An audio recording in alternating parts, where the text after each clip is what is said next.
Assalamualaikum warahmatullahi wabarakatuh. Jangan lupa di subscribe channel YouTube Grio Android. Channelnya keren banget. Assalamualaikum warahmatullahi wabarakatuh. Berjumpa kembali bersama Grio Android. Kabar piye bolo-boloku? Semoga sehat selalu, panjang umur, banyak rezeki, dan tentunya hari-harinya selalu berkualitas.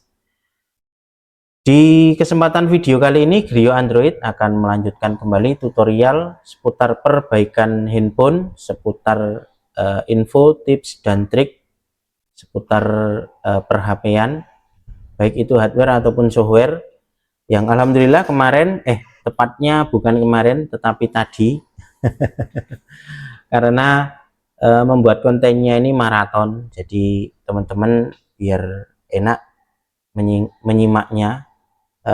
Kemarin tadi sudah saya unboxing beberapa alat servis yang tentunya cukup membantu teman-teman ketika nanti pengen update alat. Di sini saya akan melanjutkan untuk alat yang namanya GC U70. Jadi untuk alat GC U70, jadi nanti teman-teman ketika upgrade ataupun beli, poin terpenting yang ingin saya sampaikan di sini nanti, kalau untuk chip di BGA MMC, chip MMC pada BGA GCID itu masih membutuhkan aktivasi ya. Jadi nanti di sini digosok, nah yang ini sampai nanti keluar kode di sini ya. Nah, ketika kodenya sudah terbaca, nanti tinggal diaktifasi melalui softwarenya. Sebelum nanti caranya bagaimana melakukan aktivasi, ini saya sedikit jelaskan beberapa perbedaan antara GC U15 di versi yang lama dan GC U70 di versi yang baru. Ini videonya saya pindah ke layar monitor.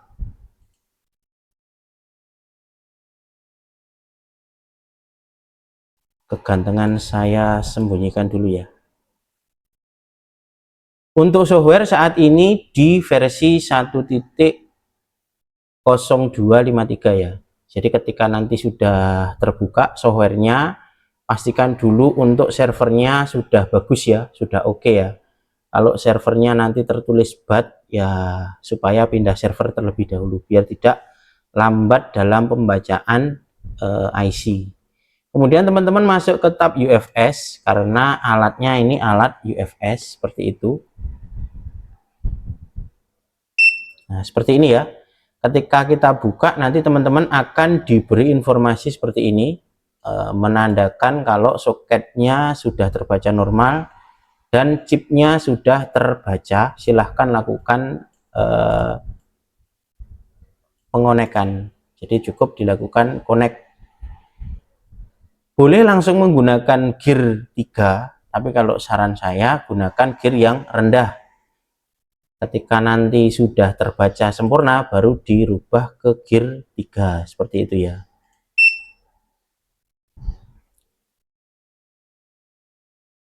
Ini salah satu contohnya ketika bawaan soket di U15 ini tidak perlu melakukan aktivasi dan tidak perlu melakukan modifikasi. Jadi teman-teman cukup plug and play. Berbeda dengan bawaan BGA MMC, ini nanti perlu melakukan aktivasi. Nah, ketika sudah terkoneksi seperti ini, nah, ini ada beberapa tambahan fitur yang tidak dimiliki oleh U15. Salah satu contohnya ini untuk auto repair GPT, untuk general purpose tabelnya ini sudah auto. Jadi enak sekali ketika teman-teman nanti melakukan penulisan data, baik itu file official ataupun data dump, secara otomatis di bagian tab GPT-nya sudah langsung otomatis diperbaiki seperti itu. Kemudian ini ada tombol auto connect. Ini ketika nanti teman-teman membuka softwarenya, otomatis akan auto connect seperti itu. Jadi tidak melakukan pengonekan manual. kemudian erase dan tulis, kemudian pembacaan untuk bufferingnya secara otomatis akan terbaca seperti ini ya. Kalau nanti sudah terbaca IC-nya, nanti akan menampilkan namanya log atau identifikasi pada IC. Mulai dari brand sampai kesehatan akan otomatis dibaca seperti itu. Baik itu data file ataupun data yang menentukan config secara otomatis sudah ditunjukkan. Termasuk status FRP-nya, ini terbuka apa tidak. Nah, ini nanti akan ditampilkan. Jadi untuk U70 ini ada beberapa update fiturnya. Kemudian di kolom bawah, yang bawah video saya ini ada namanya read Android info. Ini kalau kita klik seperti ini nanti akan menampilkan bullet prop ya, atau menampilkan informasi merek handphone apa yang sedang kita garap. Nah, ini sebagai contoh untuk market name-nya di Oppo A95, kemudian device name-nya juga secara otomatis dia bisa membaca letak FRP-nya. Kadang kan teman-teman kalau ngapus FRP kok jadi logo atau bahkan mati karena peletaan factory reset protect-nya itu ternyata tidak selalu berada di tabel FRP, terkadang ada di partisi persisten dan lain-lain seperti itu ya. Ini juga langsung dia menunjukkan letak partisinya.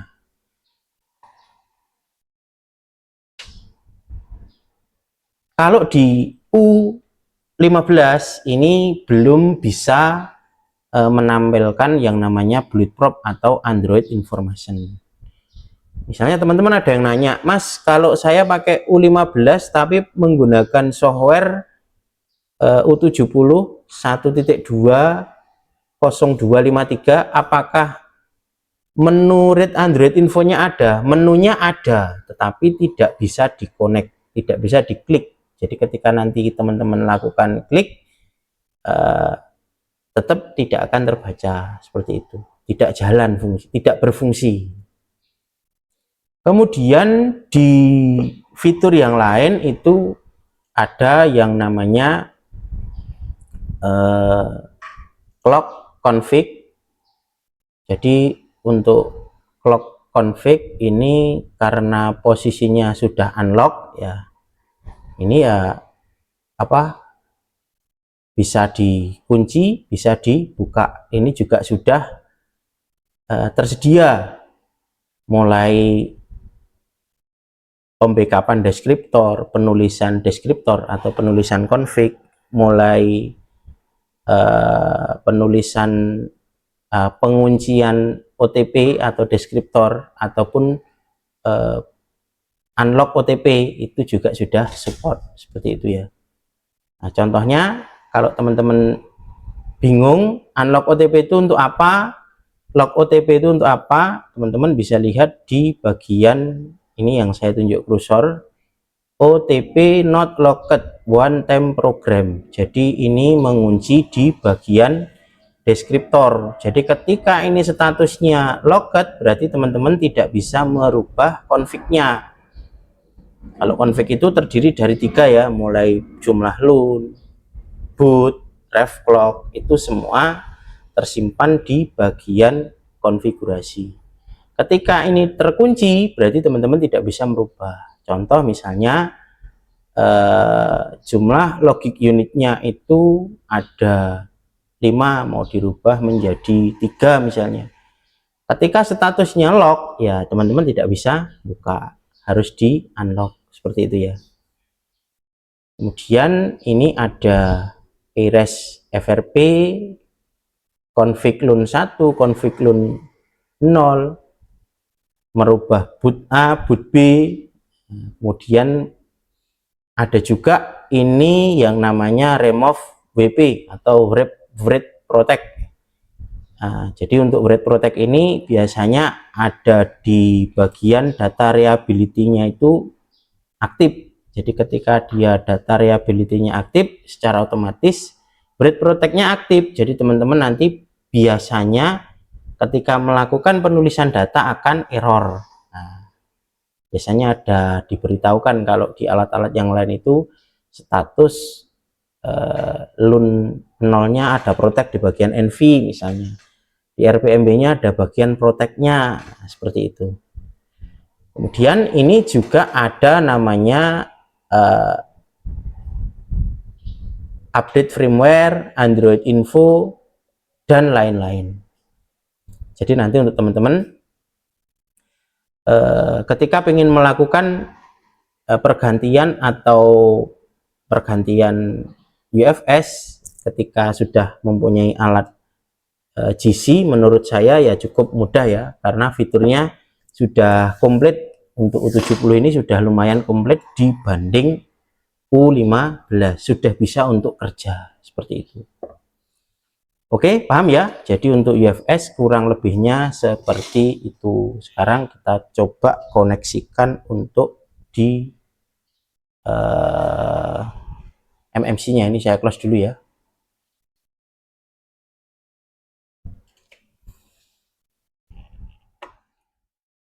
Kemudian untuk aktivasi MMC, kalau untuk fungsi-fungsi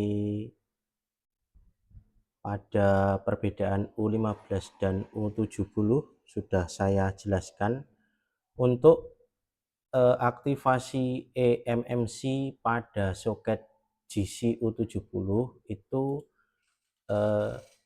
seperti ini ya. Jadi di sini di kerok sampai SN-nya keluar, kemudian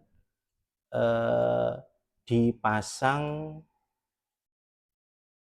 IC MMC terlebih dahulu. Jadi di dalam soket BGA ini sudah ada IC MMC-nya. Kemudian dipasang, misalnya kita pasang yang BGA 153 ya, yang di, IC yang kita gunakan contoh BGA 153, berarti yang dipasang adalah BGA 153 seperti itu ya. Jadi ini kita koneksikan seperti ini. Nah, ini nanti akan keluar kode, maaf ini ketutup, ini saya sembunyikan dulu gambarnya. Nah, ini nanti akan keluar kode seperti ini, kemudian kita masukkan kodenya.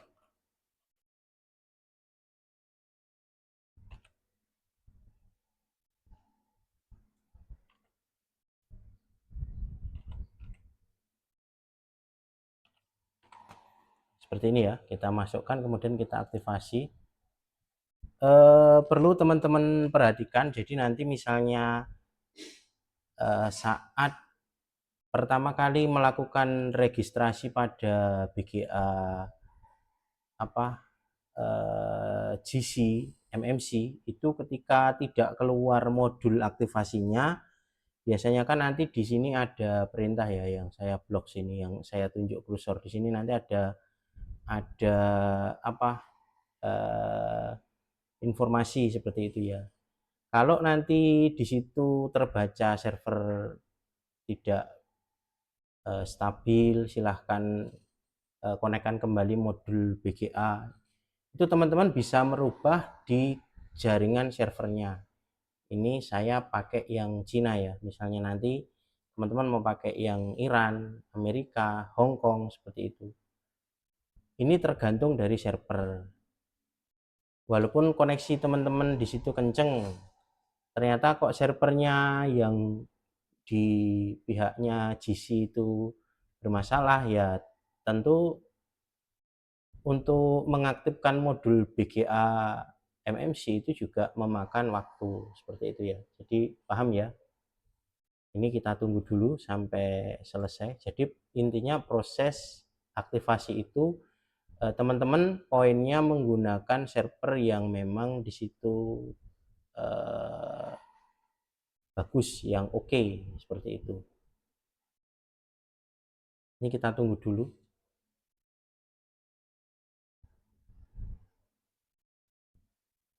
Masih aktivasi. Kalau nanti sekiranya kelamaan ya kita skip. Pada dasarnya ketika teman-teman nanti melakukan upgrade pada GC U15 ke U70, yang perlu dilakukan aktivasi adalah pada modul BGA MMC-nya, seperti itu. Dan ketika menjumpai error atau connect server, ya teman-teman pilih server yang di situ paling oke, seperti itu. MMC module is activating, please wait. Harusnya sih cepat ya. Kalau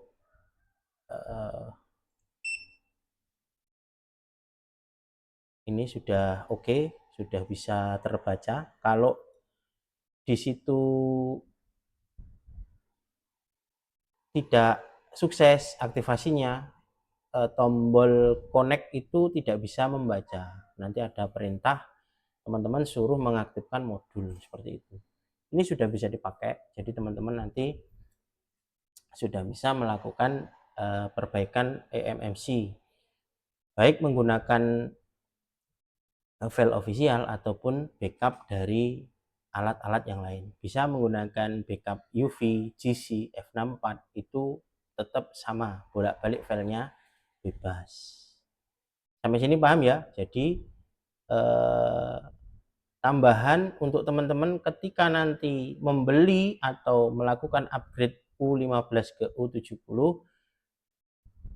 pada modul BGA eMMC perlu dilakukan aktivasi, seperti itu.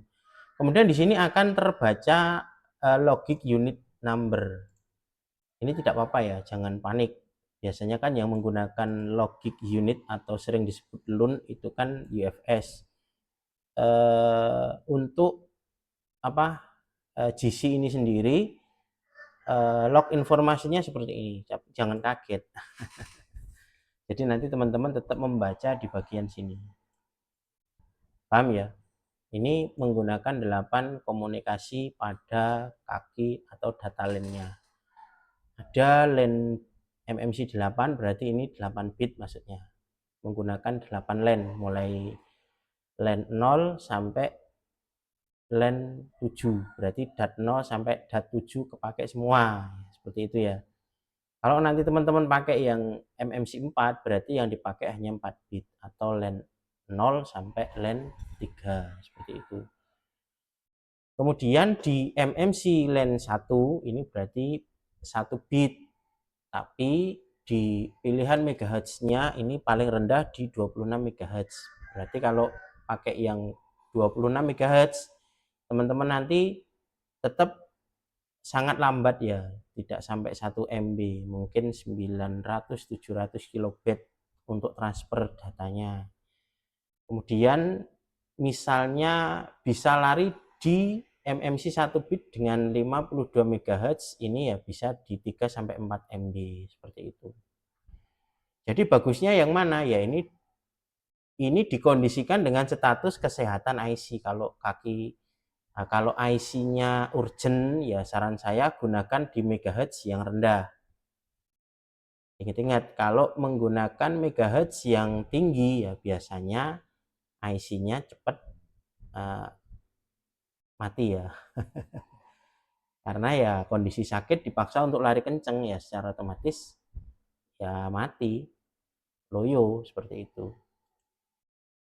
Oke, paham ya? Adapun untuk MMC config-nya, berarti nanti ke sini ya. Ini untuk mengatur boot berapa yang mau diaktifkan, apakah boot 1, apakah user area, jadi nanti lewat sini. Kemudian untuk Red Android Info itu teman-teman juga bisa melihat di bagian sini ya, bagian tengah. Ini nanti akan menunjukkan Oppo seri apa, misalnya ini Oppo A51 bla bla bla bla bla bla bla sekian. Ini untuk boot prop-nya akan terbaca semua. Kemudian untuk Iris FRP, nah ini kalau pengen secara otomatis berarti pakai yang ini. Kalau misalnya mau pakai yang manual, ya teman-teman harus memahami letak di mana partisi FRP-nya disimpan. Misalnya partisi FRP-nya tersimpan di bagian persisten, ya hapus di bagian persistennya. Seperti itu. Intinya teman-teman harus pahami lognya ya. Kemudian kalau untuk penulisannya, ya ini untuk penulisannya berarti bisa pakai yang impor. Nanti teman-teman boleh pakai file ofisialnya ya, seperti itu ya. Kalau misalnya mau pakai yang bin ya berarti pakai yang ini. Lu 0 tinggal nanti dipilih mau berapa giga, seperti itu. Begitu juga membackupnya, begitu juga cara erase-nya. Mau erase FRP, mau erase satu ruangan atau satu partisi, itu dari sini. Paham ya? Oke, mungkin sekiranya itu mulai dari tadi cara sedikit saya jelaskan perbedaan GC U15. Tentunya minim sekali fitur ya ini GC ini. Lebih fokus ke penulisan dan penghapusan data pada chipset Qualcomm. Tetapi pada GC U70 itu sudah lumayan banyak fitur penambahannya. Mulai dari kalau untuk UFS-nya mulai dari unlock OTP sudah support, pembacaan bleedprop sudah oke, penghapusan FRP, dual FRP aktif lognya juga sudah terbaca partisi yang mana oke. Kemudian untuk banyak lah. Kemudian juga sudah support untuk eMMC ya, MMC tentunya selain untuk melakukan pengkonfigurasian juga di situ dilengkapi bleedprop-nya juga. Tinggal nanti untuk support file official ini saya buatkan video-video berikutnya. Baik itu yang nanti Samsung, Qualcomm, Spectrum, MediaTek, dan yang lain-lain. Selalu pantengin channel Grio Android. Videonya tentunya jangan di skip-skip. Dan bagi teman-temanku, bolo-boloku, sedulurku semua yang belum join di membership, insya Allah di hari-hari ini nanti kita update kembali untuk materi-materi membership ya. Bagi teman-teman yang sudah join membership, saya ucapkan terima kasih banyak. Bila ada kendala-kendala, kesusahan, silahkan inbox WA, tulis di kolom komentar, atau kalau slow respon bisa langsung lewat WA ataupun FB, bisa menyertakan ID membershipnya. Mungkin itu dulu yang bisa saya sampaikan pada video kali ini. Semoga bermanfaat. Sekiranya saya cukupkan dulu, saya akhiri. Wassalamualaikum warahmatullahi wabarakatuh.